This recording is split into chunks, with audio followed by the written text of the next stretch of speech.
What's up, guys? This is Coach Grant with First Down Training, and today we're going to be talking about how wide receivers can beat physical and patient DBs. So I hope this video helps you guys out. Hope it could teach you a few new things. But also, fellas, if you are a wide receiver and would like to get faster, check out that very first link in the description below where you could get access to 75 plus speed and agility drills, all mapped out for you guys and organized into specific categories like running mechanics, plyometrics, and we include the exact sets and reps to do with video examples of each drill. So check out that very first link in the description below if you want some more information on how you can get access to that, fellas. Let's get started with this video. So we're first going to start off with a patient DB, a DB who sits in like this kind of catch technique look. How do you beat a DB like this? And then we're going to get into the more physical types of DBs who try to jam right off the line of scrimmage. So this is a bad example of kind of like a slot fade route versus a DB who's lined up kind of inside shade, head up, I guess you could say, and he's very patient.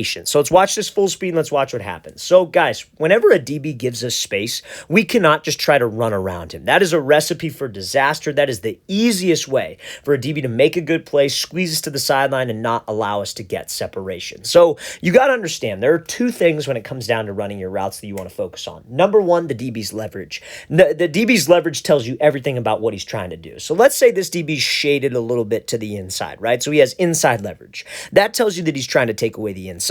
He's trying to force you to the outside, and he doesn't have any help inside, most likely. His help is the sideline. So now, the second thing that you want to identify is the distance. How close or how far is this DB from me? So you see how we're off the ball. This DB's 1, 2, 3, 4 yards away, maybe, or 3 yards away, 3 yards away, excuse me, 3 yards away, right? So he's 3 yards away from me, inside shade, and I got to run a slot fade. If your game plan is I'm going to come off the ball and I'm just going to run around him, that is exactly what a patient DB is going to want you to do. He wants you to do that so he could stay patient, he could squeeze us to the sideline, get hands on us, and not give the quarterback any space to throw. In this case, this DB runs the route for the wide receiver. He stacks the wide receiver, and this ball is an easy pick for him because that's where the wide receiver should be. The DB should be here. The wide receiver should be over the top. And he didn't get that separation because he just took off and ran. So what should you do in this case? You want to attack him. Guys, you have to, anytime that there is space between you and a man coverage DB,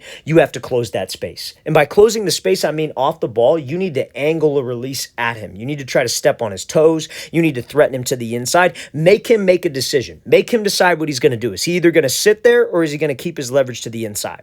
Let's say if he sits there, right? You attack him, you give him a move, and maybe he's flat-footed. We could get a step on him and we could go over the top.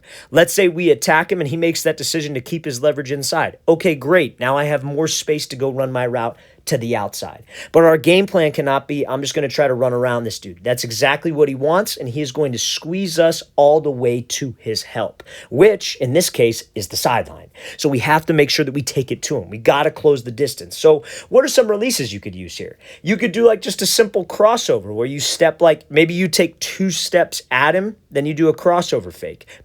Maybe you do like some kind of hesitation move where you skip to the inside, give a move, then go. But guys, you have to attack him. We cannot try to run around him. So I'm going to play this full speed again. This is an example of what you don't want to do, fellas. We cannot cut out that field space, and we cannot just try to run around our defenders.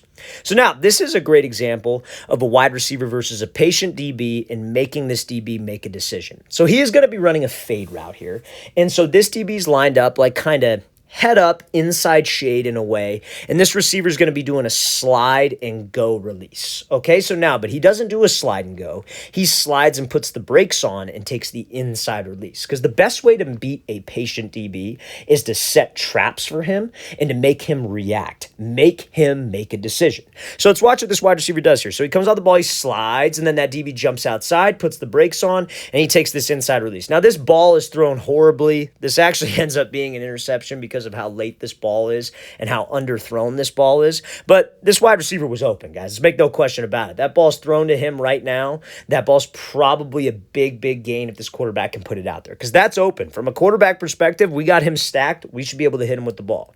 So let's watch what he does here. So off the ball, he gives this little slide release, right? So he does this kick step with his back foot, and he slides to the outside. So this DB has 2 choices to make right here when we do this slide, especially when we're patient off the ball. If we're going up against a patient DB, we also want to be patient. We don't want to try to rush things and just run around the DB.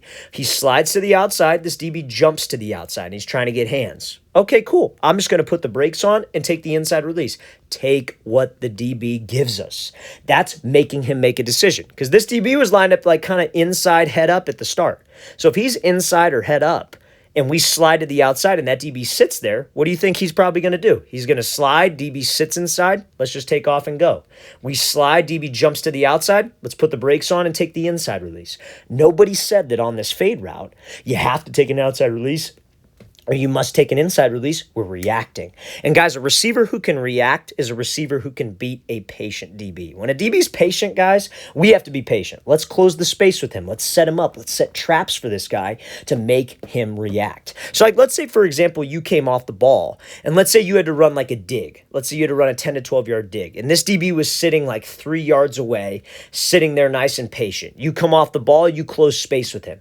We're gathering info. We're trying to read him. Guys, when it comes down to beating press coverage, whether it's physical or whether it's patient, you have to have a plan, but you also have to have a plan to react. And by reacting, I mean you close the distance with the DB and he jumps inside or shades inside, take the outside release. He shades outside, bam, take the inside release. Be prepared to react, because reacting is just as important as having a plan off the line of scrimmage is. And this is a perfect example of that. If that DB sits to the inside home, we do this kick step, we slide, and we just take off. We go run this fade. He jumps, put the brakes on, take the inside release. And it's not a crazy move. He doesn't do a crazy crossover, a bunch of head and shoulder movement. He just puts the foot in the ground and reacts. Because, guys, releases are about plans, but releases are also about reacting, okay? So now we're going to get into some physical type DBs. So anytime that I have a DB off the line of scrimmage who is physical, what's a great release to beat this dude? And I honestly think one of the best releases is something called a split release. So a split release is exactly how it sounds.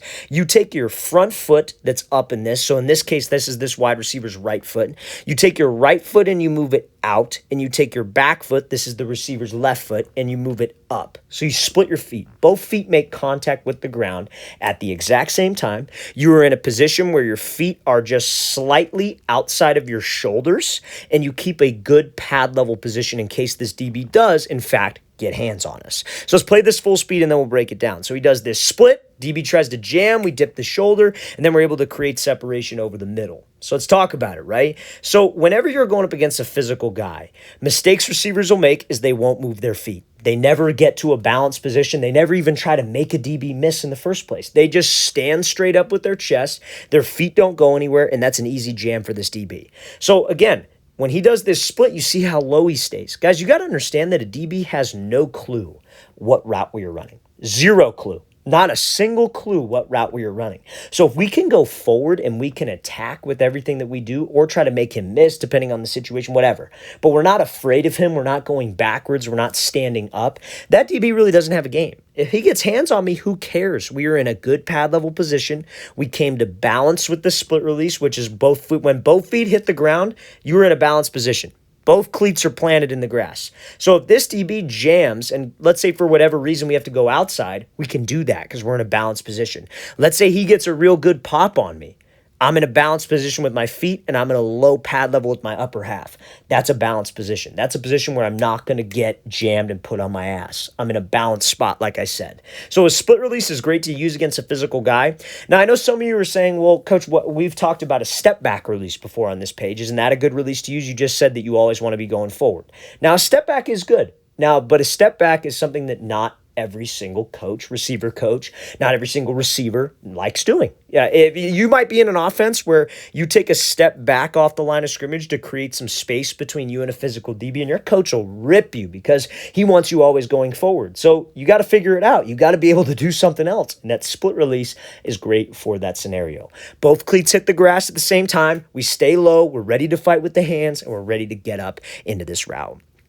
All right, fellas, I really want to thank you for watching. I really appreciate it. If you have any questions at all, don't hesitate to leave those in the comment section below. Always appreciate the feedback. It's always great to hear from you guys. And again, fellas, if you would like 75 plus speed and agility drills that you guys can do, check out that very first link in the description below. We'd love to help you guys improve your speed. I'll see you guys next time.